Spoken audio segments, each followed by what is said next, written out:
우리 지역의 이슈를 짚어드리는 시간 헬로 이슈 토크 시작합니다. 기업체 임금 체불액이 1조 100억 원을 넘어섰습니다. 올 상반기 대구 경북만 해도 이 830억 규모인데요. 행정당국은 적극적인 대응에 나선다는 방침입니다. 오늘 이슈 토크에서 이 내용 자세하게 다뤄봅니다. 기화석 경안신학대학원 대학교 커뮤니티 정책학과 교수 그리고 엄재진 매일신문 경북본사 취재부장과 함께하겠습니다. 두 분 어서 나오세요. 네, 반갑습니다. 안녕하십니까. 자, 먼저 우리 지역의 기업들의 임금 체불 어느 정도 수준인지 좀 먼저 짚어볼까요?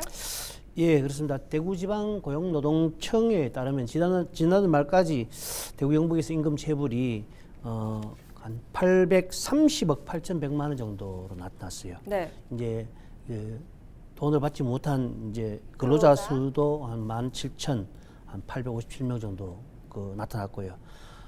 이 같은 수치는 지난해 같은 기간에 비해 가지고 한 2.7% 임금 체불 한 지난해 한 809억 좀 됐거든요. 네네. 2.7% 증가했고 근로자 수는 한 2.2%인 388명이 늘어난 어떤 그런 수치입니다. 네. 특히 5인 이상 30인 미만이죠. 29인까지의 사업장 이런 영세 규모의 사업장에서 임금 체불이 많이 증가한 것으로 나타나고 있습니다. 네, 지난해 같은 기간 금액을 벌써 이미 넘어섰어요. 네. 지금 지난해 집계된 것만 해도 1,000억을 넘어섰는데 상반기에 이 정도라면은 올해 더 심각하다 이렇게 볼 수 있죠.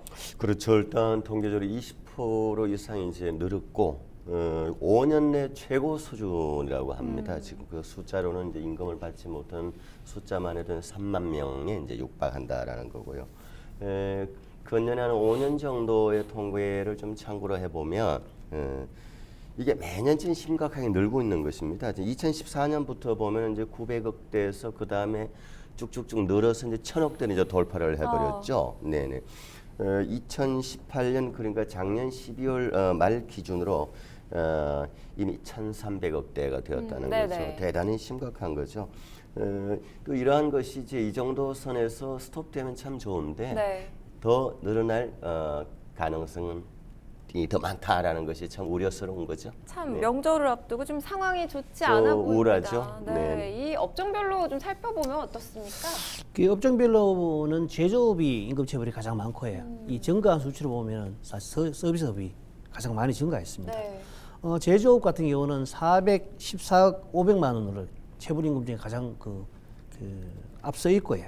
건설업이 132억 700만 원, 8,700만 원, 도소매, 음식, 숙박 이런 서비스업 이런 업이 이제 79억 2천만 원, 그 뒤를 이었습니다. 사실 임금 체불이 가장 많이 증가한 업종 같은 경우는 뭐 금융, 보험, 부동산 등 서비스업인데요.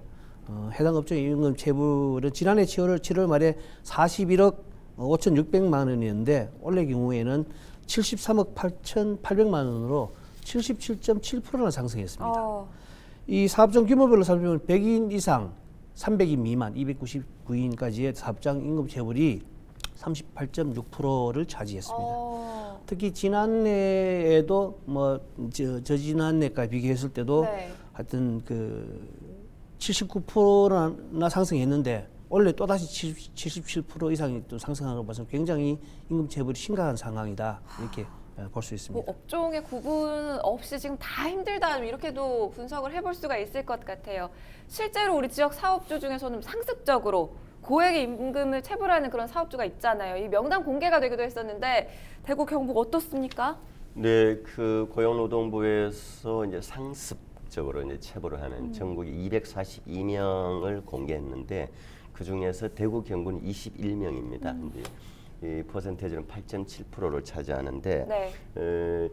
대부분의 경우가 좀 사회적 약자, 노인들이라든지 또는 이제 좀 장애가 있으신 분들을 고용을 해놓고 상습적으로 이제 체불을 하는 거죠.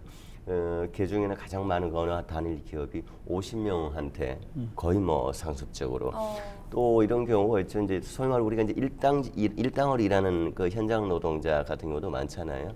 예를 들면 하루 일당이 20만 원인데 안 주는 거죠. 그래 놓고는 어느 새로운 일거리를 하나 주면서 그때 이제 20만 원을 주는 거예요. 따지고 보면 새로운 그 임금이 아니고 앞에 못 받았던 걸 받게 되는 거죠. 사실은 그런 경우. 그런 식으로 계속 누적이 되는데 이런 식의 이제 상습적인 것을 방지하기 위해서 이제 고용노동부가 두 가지 극약 처방을 내놨습니다.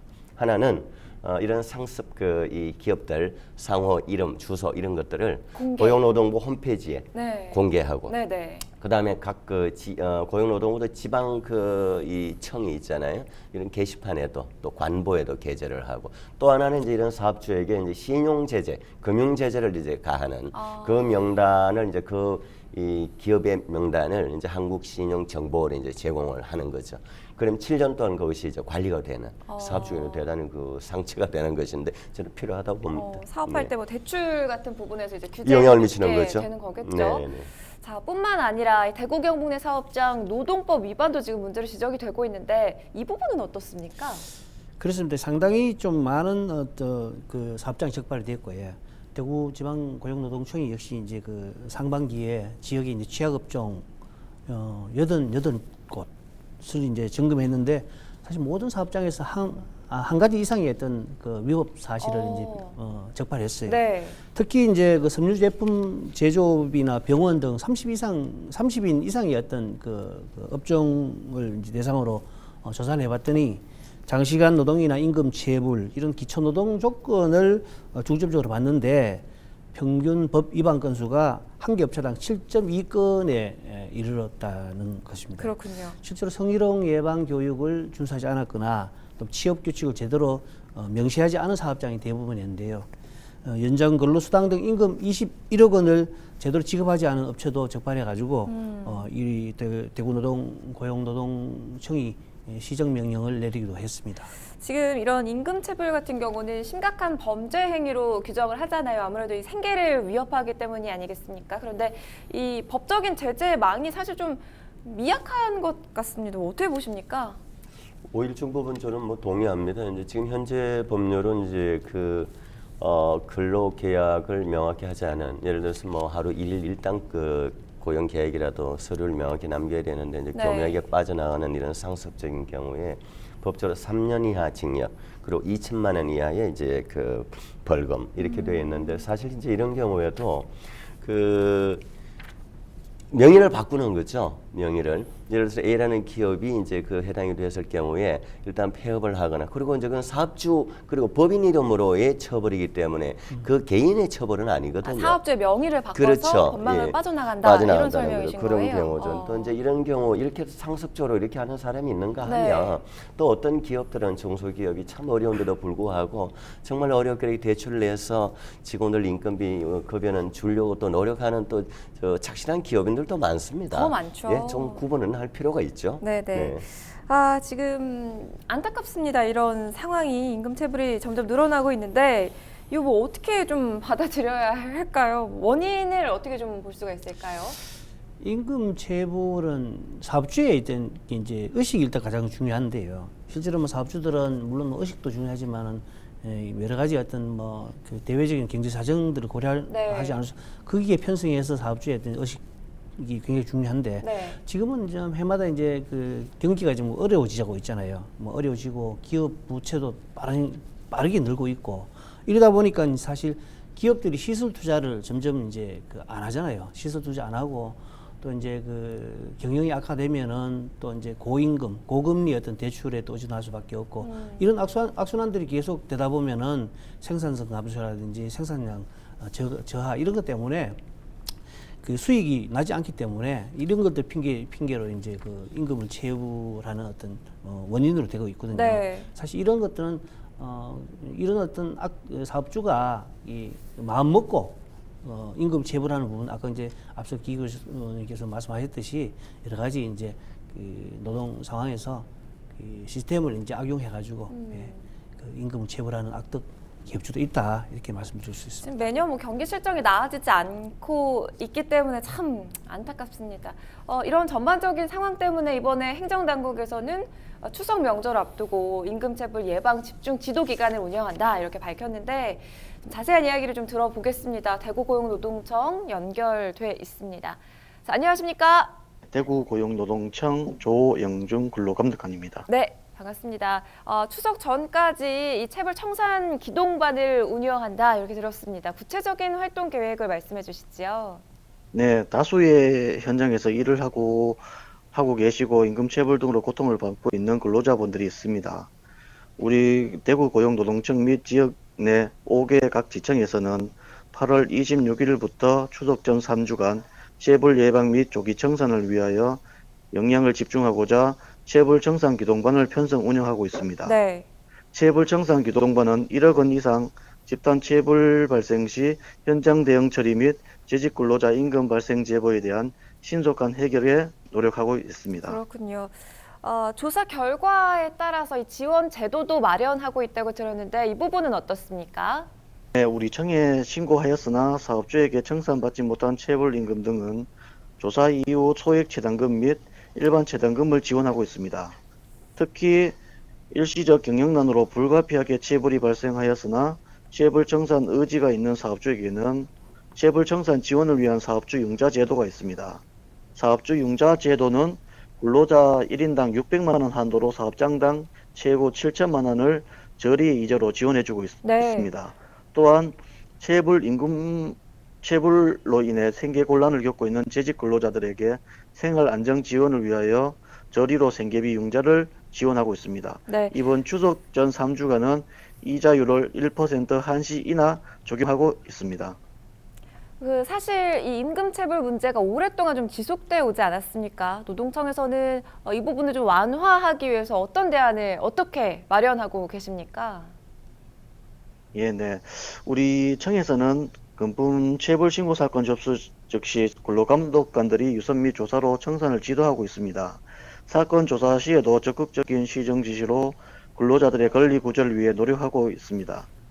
이러한 노력에도 불구하고 지도 해결이 안 될 시에는 강제 수사를 적극 동원하여 엄정한 법 집행이 이루어지도록 노력해 나가도록 하겠습니다. 이 강제 수사를 동원한 법 집행 대안까지도 마련하고 있다는 내용 잘 들어봤습니다. 대구 고용노동청 조영준 근로감독관과 이야기 나눠봤고요. 어디까지나 뭐 당국의 감독은 감독이겠고요. 또 시급한 게 개인의 구제 아니겠습니까? 이 근로자를 보호하는 소액 체당금 제도에 대해서 앞서 얘기를 좀 해주셨는데 요걸 좀 살펴볼게요. 앞서 그 체불 청산 기동반이 1억 원 이상의 집단 체불이 발생하면 나선다 이렇게 이야기를 해주셨는데 개인이 돈을 못 받은 아주 소액의 경우 이거 어떻게 처리가 됩니까? 네, 보통 이제 일반 기업들의 이제 모든 사업장은 이제 법률에 의해서 원래는 이제 그 퇴직 적립금이라고 해서 늘 이제 적립을 하게 되어 있습니다. 네. 그러나 이제 어떤 기업이 이제 어려워서 또는 이제 뭐 경영 부실 또는 회계 부실로 인해 가지고 이제 뭐 파산을 했다든지 부도가 네. 났다든지 할 경우는 갑자기 이제 근로자들 퇴직금을 못 받게 되는 거죠. 그렇죠. 이런 경우에는 이제 국가가 그 근로자에게 퇴직금을 대신 지불해주는 먼저 네. 지급해주는 것이 체당금 제도입니다. 네. 그러고 난 다음에 그 국가는 그 사업주에게 구상권을 청구하는 거죠. 국가가 먼저 냈으니 돈을 내라라고 하는 것이 이제 체당금 제도인데 네. 이 제도는 이제 보통 현재까지는 금액 전체다가 이제 일 개인이 400만 원이었는데 이게 1,000만으로 좀 확대가 되긴 됐습니다. 그러나 또 문제는 이제 이거 받기 위해서 시간이 너무 많이 걸린다는 거죠. 뭐 짧게는 2개월인데 사실은 평균 4개월에서 6개월 정도 걸리는 것이 현실이고요. 이런 부분들이 좀 개선이 돼야 되지 않겠나 생각을 합니다. 그 임금체불로 힘들어하는 개인은 이 기간이 좀 너무 길게 느껴질 수도 있을 것 같아서 그렇죠. 말씀하신 대로 정말 개선이 좀 시급한 부분인 것 같습니다. 또 하나의 문제가 이 소액 체당금 신청할 때 얼마의 임금을 받지 못했는지 그걸 확인하는 과정에서 사업장 증빙 서류가 필요한 부분이 있잖아요. 그 여러모로 임금을 받지 못한 노동자가 좀 힘든 게 아닌가 이런 생각이 드는데 때문에 이 근로 감독도 첨단화되고 있다고 하는데 이 내용도 좀 살펴볼까요? 예, 그렇습니다. 앞서 이제 그 지적하셨듯이 뭐 소액 체당금을 신청할 때도 사업주하고 이제 결부돼 가지고 사업주가 이제 서류를 해줘야죠. 처리를 해줘 서류를 네. 발급해줘야 되고 하기 때문에 그 과정에서 사실 노동자들이 이제 불이익을 많이 받거든요. 대체적으로 제가 임금을 받지 못했다는 건 사업주와 관계까지도 악화된 상황이라고 볼 수가 그렇죠, 있는데 그렇죠, 맞습니다. 서류를 예, 요청하기가 굉장히 어려울 것 예. 같아요. 그래서 그동안 이렇게 이제 이런 어떤 근로감독 부분도 사실 그동안 뭐 종이 서류라든지 뭐 그 대면 뭐 불러가 조사한다든지 뭐 사실 뭐 사업주도 불러가 조사하고 뭐 이렇게 네. 했는데 사실 그런 어떤 뭐 그 정거대지 방법에서 이제 벗어났습니다. 벗어나서 굉장히 디지털 그 최첨단 방식을 이제 적용하고 있습니다. 스마트폰이나 컴퓨터에 남은 디지털 증거도 분석하고 이런 것들이 이제 사실 뭐 그 경찰이나 검찰에서 수사를 할 때 쓰는 디지털 포렌식이라고 하거든요. 그러니까 사실 이제 뭐 휴대폰이라든지 뭐 컴퓨터에 나타나 있는 여러 가지 어떤 그 증거 자료를 분석해서 네. 거기서 이제 증거를 잡아내는 사례들입니다. 그 디지털 포렌식이라고 한다면 첨단 수사 기법이다 이렇게 볼 네, 수 맞습니다. 있는 이거는 뭐 방식이죠? 검찰이나 경찰에서 네. 수사를 할 때 굉장히 이렇게 이제 사실 뭐 그 휴대폰 하나로 네네. 모든 범죄를 찾을 수 있는 어떤 그런 어떤 최첨단 수사 기법으로 할 수 있습니다. 근데 이런 것들이 이제 노동 현장에서 이제 근로감독관들이 사용하고 있고요.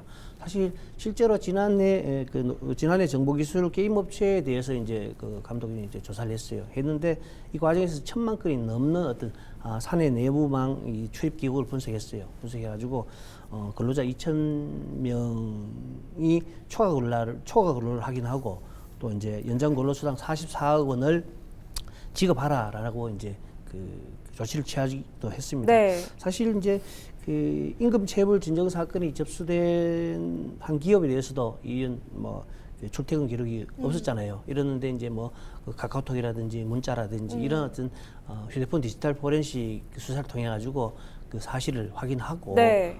그 사건을 해결하기도 했습니다. 그 실제 사례를 좀 살펴보고 싶은데 이런 첨단 수사 기법이 동원돼서 적발된 사례 좀 설명을 해주세요.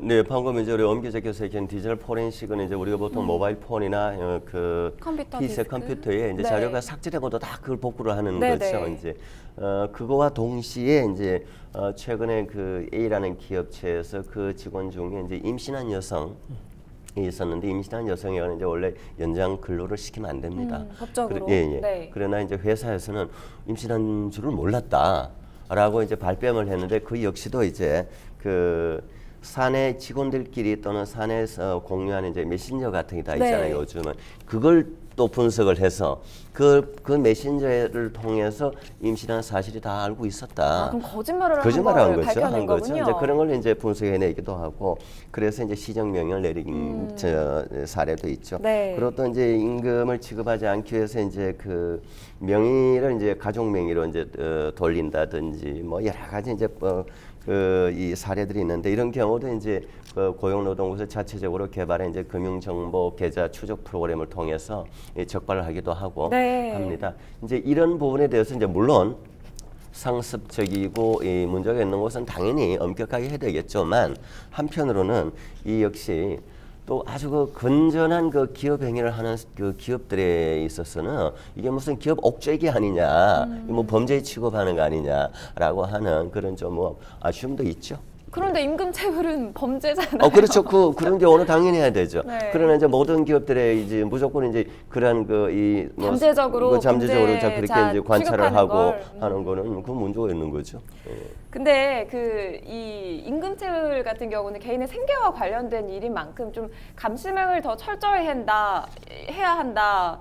뭐 이런 부분에는 이견이 없을 것 같거든요. 임금체불 문제를 좀 더 보완할 수 있는 대안 뭐 없을까요? 실제로 뭐 대안이라는 것은 뭐 시스템이라든지 인식 문제인데 뭐 앞서 언급했듯이 첨단화된 어떤 그런 수사 기법, 네. 이것들 근로기준법을 준수하지 않을 수 없도록 해야 되고요. 행정당국의 적극적인 어떤 관리 감독이 가장 중요하겠죠.